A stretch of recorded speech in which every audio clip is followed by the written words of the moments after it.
Since 1924, Little Orphan Annie has been an American icon. Actress Aileen Quinn adopted the role in 1982 for the John Huston directed film, forever cementing her place in pop culture.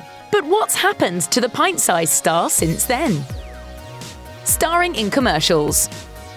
After the runaway success of Annie, Quinn became one of the most sought-after young actresses of her time.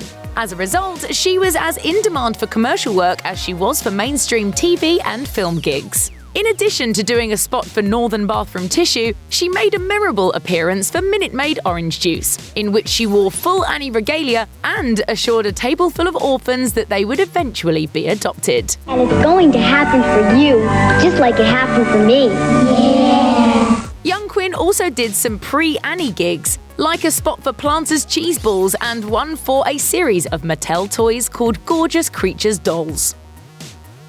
Annie got razzed.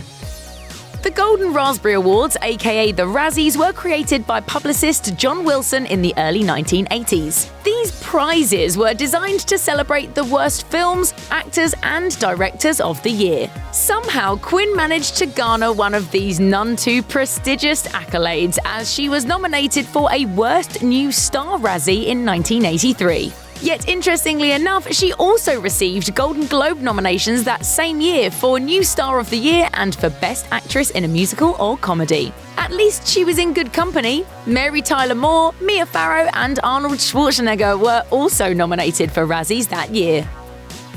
Staying in showbiz. Though Annie was the biggest cinematic role of her life, Quinn continued working in film and television for some time after snagging her most famous gig. Some people consider Annie to be a Cinderella story of sorts, and given her subsequent film roles, it would appear that Quinn enjoys fairy tales. She starred in the 1988 musical The Frog Prince, based on the Brothers Grimm tale The Frog King. She also voiced Dorothy Gale in a 1982 anime version of The Wizard of Oz. As for TV, she showed up in an episode of The Great Space Coaster, a beloved 80s after-school staple. Looking back fondly. About 30 years after Annie, Quinn shared many memories of her time on the set. In an interview for Playbill, she recalled, "I was doing the Broadway show while I was simultaneously auditioning for the film. Film actually came much more naturally to me." Quinn also recalled her endearing naivety when it came to the major stars she was working alongside. In fact, she recognized Carol Burnett as the lady from the Reading and Continental commercial, as opposed to the star of her own variety show. Quinn also noted her affectionate relationships with Albert Finney and Bernadette Peters. And she shared a particularly special relationship with Tim Curry, despite how villainous his character was in the film. Generations of Annies.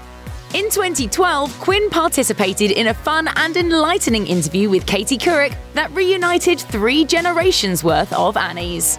She sat down alongside Andrea McArdle, who played the first Annie on Broadway, and Lilla Crawford, who starred in the 2012 Broadway revival, as the 3 of them reminisced about a major part of their childhoods. When discussing her favourite part about filming Annie, Quinn picked a song that all 3 ladies had fond memories of. I love Hard Knock Life too. Even in the movie, we get to splash in all those buckets and the water comes out. So I love that. The 3 Annies all agreed that there's not a bad song in the show, and Quinn made it clear how much she still loves watching the musical after all these years. And Maybe's still my favorite. I still love Maybe. Yeah, I can't wait to hear you sing that. People always wondered, why, if she's trying to put this little girl to sleep, why did I sing it at the top of my lungs? Because we had no microphones. Committing to music.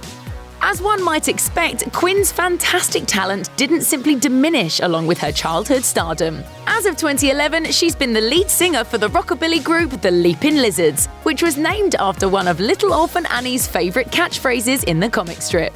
They've played at some pretty impressive venues, including Los Angeles' famed Whiskey A Go-Go nightclub and even Disneyland. And if you want to check them out yourself, plenty of their performances are available on YouTube. Or you can track down one of their live shows and hope that the set list includes at least one classic from Annie.